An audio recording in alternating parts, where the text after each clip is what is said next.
Hello and welcome to Following On. I'm John Norman, and alongside me, Neil Manthorp. I hate cliches, manners, but I mean, I'm not going to mention where we are or what's happening. Anyway, we're all set for the fourth test. It's going to be live, and it's going to be on the talkSPORT Cricket YouTube channel. I've got my jacket on. You look ready for a spot of camping. Manners is heading off to build a fire, and here we are. Let's get down to the bare bones of it. India have to win this match, and India have never ever won a match at this ground, and India have played at this ground. In fact, this was the first ground they ever played England at, 1936, but... It's the last ground they didn't play at as well. Well, yes, I was here, momentarily. Now, there must be some regret in and all that. We don't need to dwell on that so much, but they were 2-1 up in that series. Bumrah was on fire. I think the smart money would have been on India winning a rare series in England. They of course didn't play. They came back the following year. Edgbaston was the venue. England chased down that big score, as we all know about. Now we find ourselves in a very different situation with this India side, but the pressure is going to be on, and they know they can't afford any slip-ups. There's no good being at the top of the individual run scoring and wicket taking columns if the score reads England 3, India 1 with 1 to play. They have to win, as you said, and they have to pick their team most likely to win, and that would include Kuldeep Yadav. But this recurring question with Indian selection it's a bit like the recurring question that England fans have: will Zach Crawley be dropped? No. Will India play Kuldeep Yadav? No. They need to, though. They should play him. I mean, he's going to help take wickets. You see, John, the thing is that they've gone for the all-rounder, haven't they? Or they went for 3. They've got Jadeja all the time, but they've gone Nitish Reddy, and he's now injured. I'd say it's a big miss as well. Exactly. Well, I think there'll be some swing around, and if it stays grey and overcast, which I think it probably will. But India have got to be brave here. They've got to play Kuldeep Yadav, and if that means he bats 8, then he showed just a year ago in India that he's worked out a technique now. He can bat, not score runs, not a lot of runs, but he can bat, and that's what they have to do. But I mean, there's 3 seamers down. And they've the 2 who are left standing, who is going to play alongside Jasprit Bumrah perhaps, are Prasidh Krishna and Shardul Thakur. I mean, I really don't want to be unkind, but England won't mind if Shardul Thakur is one of a 4-man pace attack. No, and also they won't really mind if Krishna is as well, because the economy rates for both were, in excess of 5 and over. And we know that they were asked to do some ugly work, Krishna in particular. So that that does give some explanation why he was leaking so many runs. But yeah, I agree. If you've got an absolute gun match winner in your side, as they do in Kuldeep Yadav, why don't you play the absolute gun rather than actually talking about bringing in a guy? And he might be great. Wasn't even in the initial squad. Yes, he played a couple of games in the India A series, but who would you rather face if you're England? Exactly. I mean, the thing is, India's approach has been based on caution.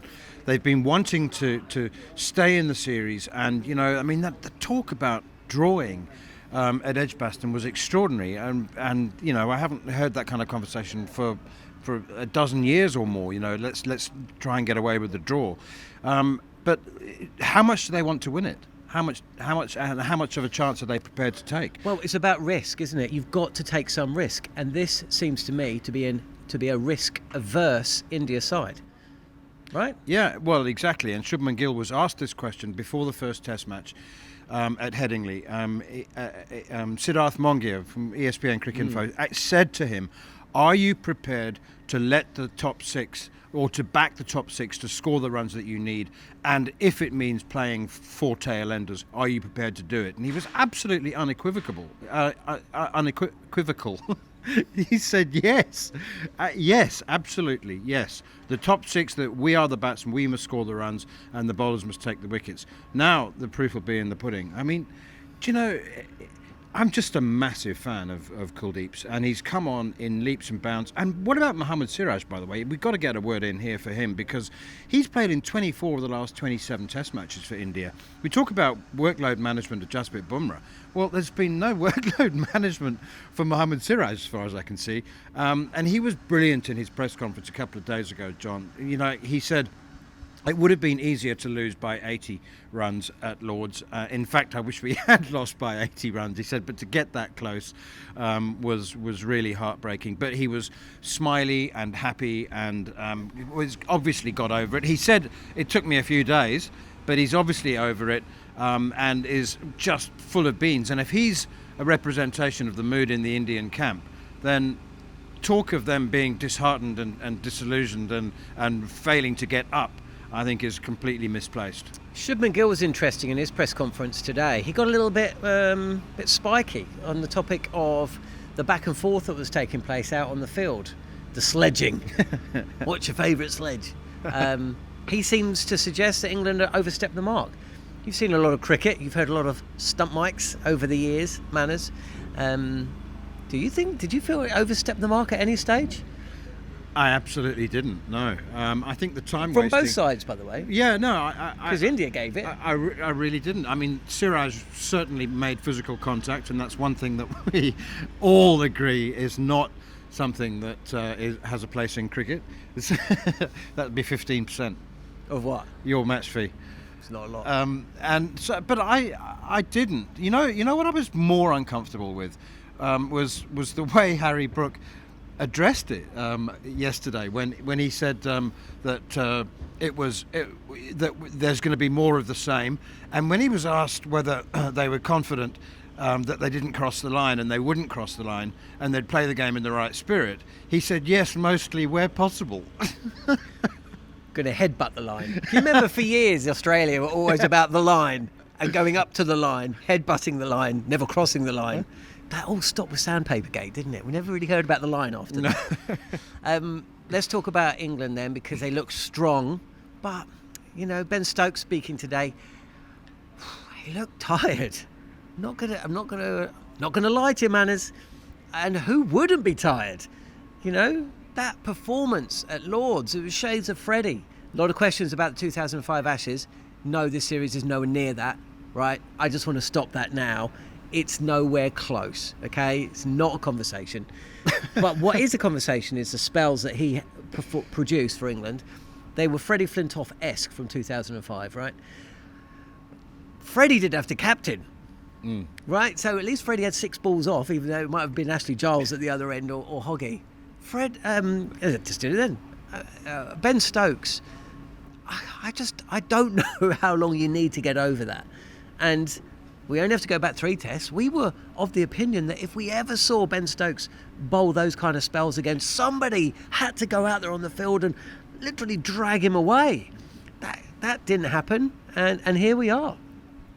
They tried, didn't they? Brendan McCullum did send a message down to get off, and he did take himself off 4 overs later.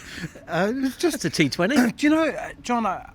I'm slightly cynical about this workload management thing. I mean, I know if there are medical conditions, if you've got a hot spot that shows up on an X-ray and you're a fast bowler, they can estimate that. But nobody can say, oh, he's good for 60 overs in the next 2 weeks. I mean, that's impossible. And Ben Stokes does what he does, wins test matches. And I think that the whole idea, I was never convinced when he spoke about managing his workload, and he was always going to do that. And he was the guy to win the test match. That's what he does. He's pretty much a one-format player now. And so if he's going to put himself in a position where, oh, no, I better not bowl because we've got another test match in a week's time, 8 days' time, then he won't be Ben Stokes. I mean, that is what he does. And I know that he wants to do it again in Perth and Brisbane and Adelaide and Sydney and Melbourne. But for the idea of him believing that he was the guy to win the Lord's Test and then not bowling himself as a precaution, I think is just a complete non-starter, isn't it? Yes, I believe it is. Okay, prediction time. I'm not asking who's going to win this test, we don't know. But one thing that I would like you to predict is the way that India will go about things if they are to win this match. England have proved they can win a game chasing, and they can win a game bowling opposition out.